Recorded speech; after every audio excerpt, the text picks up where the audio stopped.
জনাব মাসুদ কামাল, আপনাকে স্বাগত জানাচ্ছি পালস অফ পলিটিক্স এর আমার আজকের আয়োজনে। আজকে যখন আমরা কথা বলছি, সারাদিনে অনেক কিছু ঘটে গেছে। উপদেষ্টা পরিষদের অনির্ধারিত বৈঠক হয়েছে, সেখান থেকে একটা বিবৃতি এসেছে, প্রধান উপদেষ্টার সাথে রাজনৈতিক দলগুলোর বৈঠক হচ্ছে, সারাদিন পদত্যাগ নিয়ে একটা প্রধান উপদেষ্টা পদত্যাগ করবেন কিনা এরকম নিয়ে কথা হচ্ছে। আমরা প্রত্যেকটা বিষয় নিয়ে একটু একটু কথা বলতে চাই। প্রথমে একটু আপনার বিশ্লেষণ এই বিষয়ে জানি যে কি হলো, হুট করে কোথাও থেকে কোনো দাবি আসলো না, প্রধান উপদেষ্টা বললেন পদত্যাগের কথা, মানে বললেন না, তিনি জানালেন বা বার্তাটা আসলো যে তিনি পদত্যাগের কথা ভাবছেন বা তিনি পদত্যাগ করবেন। তারপরে আবার উপদেষ্টারা মিলে বসে বসে বললেন না তিনি পদত্যাগ করবেন না। কেনই বললেন পদত্যাগ করবেন, কেনই বলছেন পদত্যাগ করবেন না? তিনি যে পদত্যাগের কথা বলেছেন এটা আপনি শিওর? শিওর হলে কিভাবে শিওর?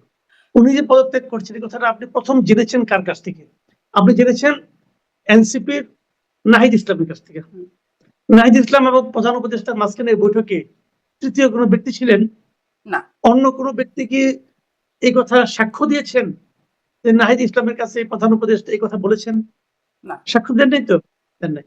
প্রধান উপদেষ্টার একটা বিশাল প্রেস উইং আছে, সেই প্রেস উইং এর যারা কর্মকর্তা আছে ওনারা এতই করিতকর্মা, প্রধান উপদেষ্টা যা কিছু বলেন সেটা আবার নতুন নতুন ব্যাখ্যাও তারা বের করতে পারে, এতই করিতকর্মা তারা।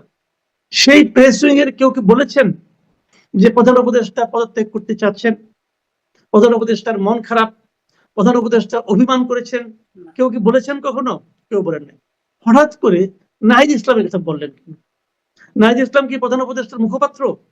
আমি মনে করি নাহিদ ইসলাম যে কথাটা বলেছেন সেই কথাটা যথার্থ নয়। মানে এবং আমি এটাও এরকম কোনো বার্তা দেন নাই? আপনি কোথায় পেলেন বললাম তো ভাই, আমি তো আচ্ছা, কথাগুলো আমি বললাম। একটা তিনটা জায়গা থেকে পেলাম, মানে আমি যদি তিনটা জায়গাকে একটু সামারাইজ করে আনি, যে বলেন। নাহিদ ইসলামের বক্তব্য বা এনসিপি থেকে যেটা জানলাম, এক যেটা আপনি বলছেন, দুই জামাতের আমির আজকে বৈঠক শেষ করে তিনি বলছেন যে দুই দলের চাপে বোঝা যাচ্ছে যে বিএনপির আন্দোলন বা ইশরাককে মেয়র হবার যে শপথ পড়ানোর জন্য যে আন্দোলন, সেই একটা চাপ এবং এনসিপির একটা আন্দোলন, সেরকম একটা চাপে তিনি হতাশ বিরক্ত থেকে এই অবস্থান।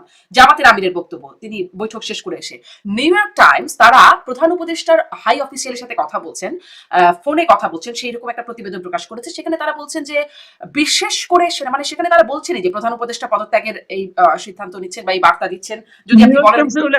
হ্যাঁ, এবং তিনি বলছেন যে হাই অফিসিয়ালের সাথে ফোনে কথা হয়েছে, সেখানে তারা বলছেন যে বিশেষ করে ওয়াকার জামানের বক্তব্যে তিনটা বক্তব্য পাওয়া গেল। আমি কারণ খুঁজবো পরে। আগে আমি বলবো ওনার যে অভিপ্রায়, এই অভিপ্রায়ের কথা আমরা কার কাছে জেনেছি? নাহিদ ইসলামের কোন সোর্স আমরা কনফার্ম করতে পারে নাই, এবং যত লোক সোর্স মানে ধরেছে সবাই নাহিদ ইসলামকে কোট করেছে, এছাড়া আর কোন সোর্স আমি দেখি নাই। বিবিসি কে নাহিদ ইসলাম কথাটা এসে বলেছেন, বিবিসি সেটা প্রচার করেছে। পরের দিন সবগুলি পত্রিকা তোতা পাখির মতো, সবগুলি মিডিয়া তোতা পাখির মতো সেটা প্রচার করেছে। কোন একটা মিডিয়ার মাথায় এই জিনিসটা খেললো না যে আমি প্রধান উপদেষ্টার প্রেস উইকের কথাটা জিজ্ঞাসা করি? কেউ জিজ্ঞাসা করে নাই। বৃহস্পতিবার দিন রাতের বেলায় এই খবর উনি প্রচার করলেন নাহিদ ইসলাম সাহেব। শুক্রবার সারাদিন গেল, আমি দেখলাম না। শুক্রবার রাতে আমি একটা টেলিভিশনে টক শোতে গিয়েছিলাম, তখনও তারা এই প্রশ্নটা আমার করেছিল। আমি তাকে পাল্টা এই কথাটা জিজ্ঞাসা করেছিলাম, সোর্সটা কি? নো সোর্স, কেউ কোনো সোর্স দিতে পারে নাই। আমি এটাকে গুরুত্বপূর্ণ মনে করি না। আমি মনে করি এক নম্বর কথা হলো প্রধান উপদেষ্টা আদৌ এই ধরনের কোনো কথা বলেননি। কিন্তু আপনি কি নিউ ইয়র্ক টাইমস এর ওই সোর্সটাকে আপনি নিচ্ছেন না, যেখানে আসলে বলছে যে অফিশিয়াল প্রধান উপদেষ্টা অফিশিয়াল বলছেন যে তারই ড্রাফটও করেছেন, আপনি একটা কন্টেন্টও বানিয়েছিলেন মনে হয়। আচ্ছা, আজকে ওয়াহিদুদ্দিন মাহমুদ কি বলছে বলেন? আজকে ওয়াহিদুদ্দিন মাহমুদ কি বলেছেন? উনি বলেছেন প্রধান উপদেষ্টা কখনো পদত্যাগের কথা বলেন নাই। তাহলে ওয়াহিদুদ্দিন মাহমুদের কথা আপনি কি বুঝলেন?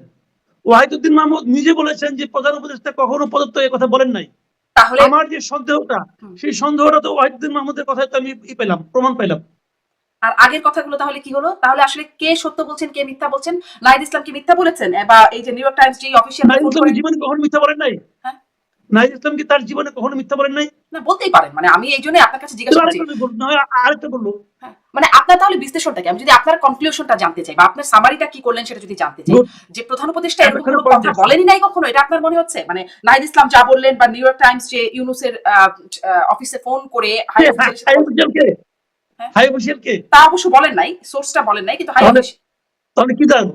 আজকে আমি তো আপনার একজনকে কোট করলাম, প্রফেসর ওয়াহিদুদ্দিন মাহমুদ বলেছেন যে উনি পদত্যাগের কথা বলেন নাই। তাহলে এত উপদেষ্টা পরিষদের মানে বৈঠক হতে হলো কেন? সবাই মিলে কি বোঝানোর প্রয়োজন হলো? সবই নাটক, মান অভিমানের নাটক চলছে এখানে। কথাটা সিম্পল, আমি বলি আপনাকে কি হয়েছে কি না হয়েছে, আমি তো ওখানে ছিলাম না। অবিশ্বাস করাই সাংবাদিক হিসেবে আমার কাজ। যতক্ষণ পর্যন্ত এটাকে আমি কনফার্ম করতে না পারবো। আমি কোনো কনফার্মেশন কারো কাছ থেকে পাইনি। আমি মনে করি এটা রাজনীতি হয়েছে, এটা রাজনীতি হয়েছে।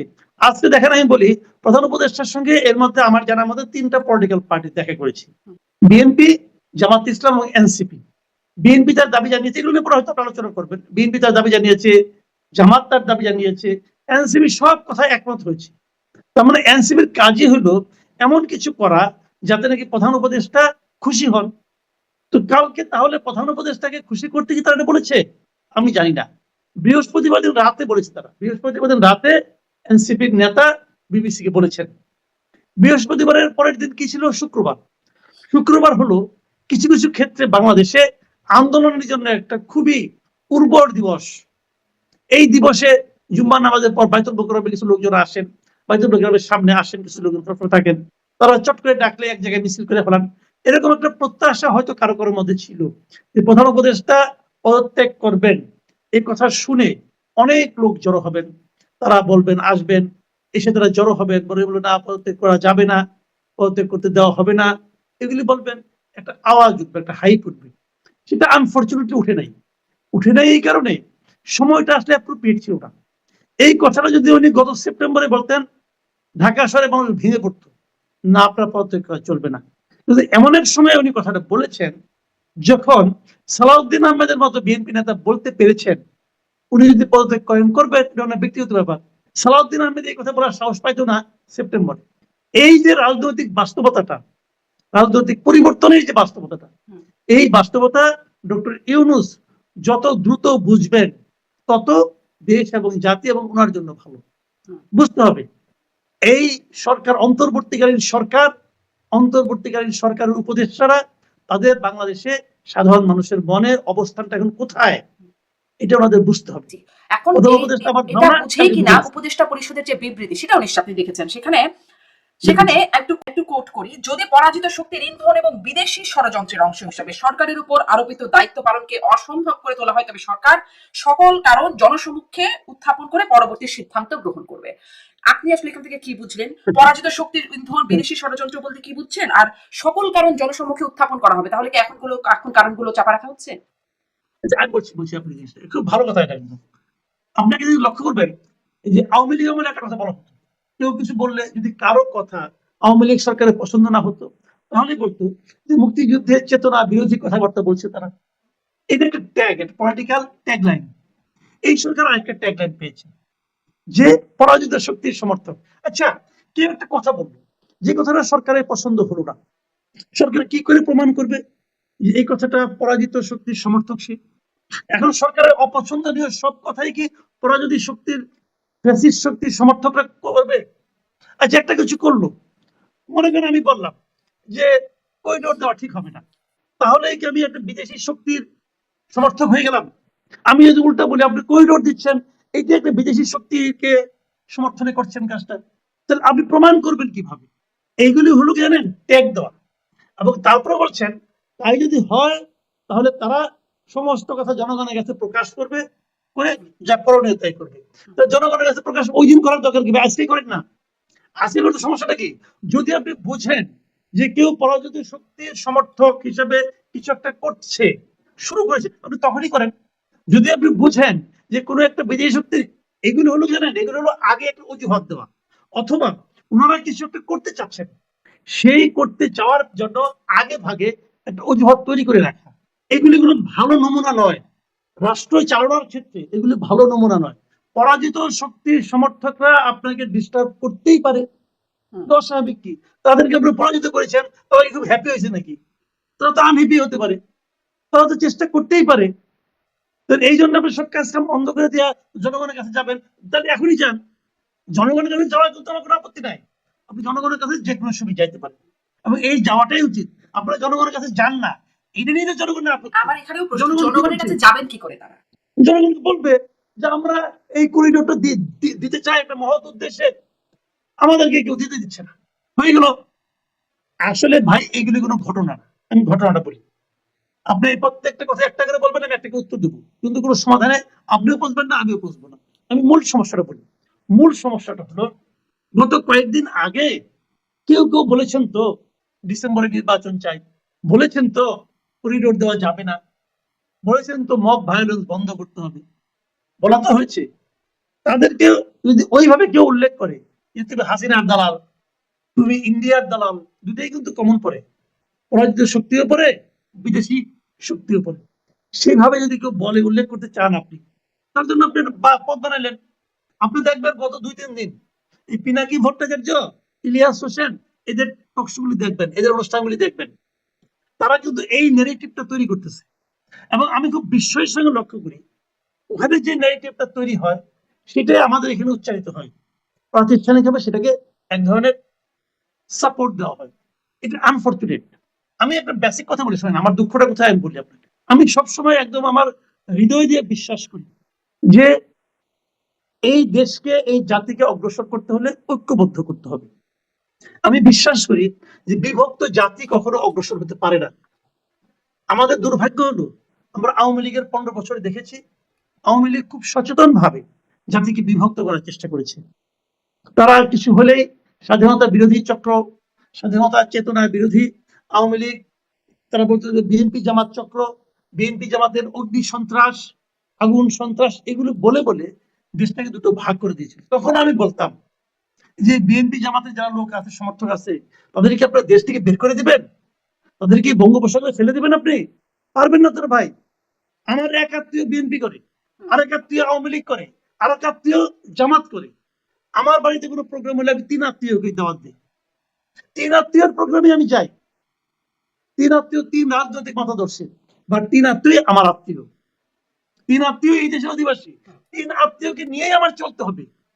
সেই কাজটা আমরা ভেবেছিলাম এই সরকার এসে করবে, দেশটাকে ঐক্যবদ্ধ করবে। আনফরচুনেট হলো সেই অনৈক্যের যে ধারা আমরা ওই সময় দেখেছি, সেটা এই সময় এসে আরো তীব্র হয়েছে। এইভাবে আপনি দেশকে অগ্রসর করতে পারবেন না, কথা পরিষ্কার ভাই। এখন মানে তাহলে আপনি যা কি মনে করেন, তাহলে কি মনে করেন এখন তাহলে কি হবে? আপনি যে কনক্লুশনটা দিচ্ছেন যে সেই অনৈক্যটা আরো তীব্র হয়েছে, আমি নিউ ইয়র্ক টাইমস এর প্রতিবেদনেও দেখছিলাম যে এখন সে এমন পরিস্থিতি যেটা আসলে এই ঐক্যবদ্ধ করাটা একরকম অসম্ভব অসম্ভব একটা জায়গায় চলে গেছে। তাহলে আসলে কি হবে? ঐক্য যদি না হয় তাহলে কি হবে? না, কথাটা এটা না, এই ঐক্যটা এখন করা অসম্ভব হয়ে গেছে, কথাটা এটা না, এটা অসম্পূর্ণ বাক্য। সম্পূর্ণ বাক্য হলো এই অনৈক্যকে ঐক্যের মধ্যে আনা এদের পক্ষে অসম্ভব হয়ে গেছে। তো যদি আমি ঐক্যটা চাই, তাহলে আমি এদেরকে চেঞ্জ করবো। কোন পরিষ্কার? আমি মনে করি এই অন্তর্বর্তীকালীন সরকার আমাদের দেশের মানুষকে ঐক্যবদ্ধ করতে ব্যর্থ হয়েছে এবং আগামীতে আরো ব্যর্থতার দিকে যাচ্ছে। তাহলে কি আপনি অন্তর্বর্তী সরকার জাতিকে পরিবর্তন ঐক্যবদ্ধ করার করা ছাড়া পক্ষে? আপনি অগ্রসর পারবেন না। আপনি এই অন্তর্বর্তী সরকার পরিবর্তনের পক্ষে? পরিবর্তনের পক্ষে যাই না, আমি বলছি যে এরা পারবে না, এরা পারছে না। তাহলে কি ডক্টর ইউনূসের পদত্যাগই সঠিক সমাধান? আমি মনে করি পদের কথা বলছি না, কিন্তু আমি বলছি যে এই সরকার, আমি যেটা বলি সেটা আমাকে বলেন না। হ্যাঁ, মানে পারবে না তাহলে কি হবে? না পারলে কি করবে? না বলে কি করে, এটা কেমন করবো? আমার হাতে ক্ষমতা আছে, আমার হাতে আপনি ক্ষমতা দিচ্ছেন, আমি এটা কেন করবো? আমি যেটা বলি সেটা, আমি যেটা বলি ওটুকু আমার কথা। আমার কথাটা হলো কি, যে এই সরকার এরই মধ্যে নিজেদেরকে এমন একটা বিতর্কিত অবস্থায় নিয়ে গেছে। আমি এটাও মনে করি এই সরকারের পক্ষে একটা অবাধ, সুষ্ঠু এবং নিরপেক্ষ নির্বাচন করাও সম্ভব না। ডক্টর ইউনূস তো নিরপেক্ষ নন। দেখেন, ডক্টর ইউনূস এনসিপি লোক, অথবা এনসিপি ডক্টর ইউনূসের দল, এটা আমি দায়িত্ব নিয়ে বলতেছি। কারণ এনসিপি গঠনের সময় ডক্টর ইউনূস বলেছেন তোমরা একটা দল করো। 1 নম্বর, এই সরকারের 3 জন উপদেষ্টার ব্যাপারে এনসিপির আপত্তি আছে। তারা বলছে ওই 3 জন বিএনপির লোক। এই সরকারের 2 জন উপদেষ্টা এবং একজন গুরুত্বপূর্ণ ব্যক্তি জাতীয় নিরাপত্তা উপদেষ্টার ব্যাপারে বিএনপির আপত্তি আছে। তারা বলছে এরা মানে পক্ষপাত দুষ্ট। তাহলে 3 জন 6 জন, এবং আমার কাছে ডক্টর ইউনূস পক্ষপাত দুষ্ট নয়। আমি যেটা পাবলিক ভাই, আমার তো একটা মত থাকতে পারে, আমার একটা মত আছে। তাহলে আমার এইখানে বসে আমি 7 জনকে বলতে পারলাম যে 7 জন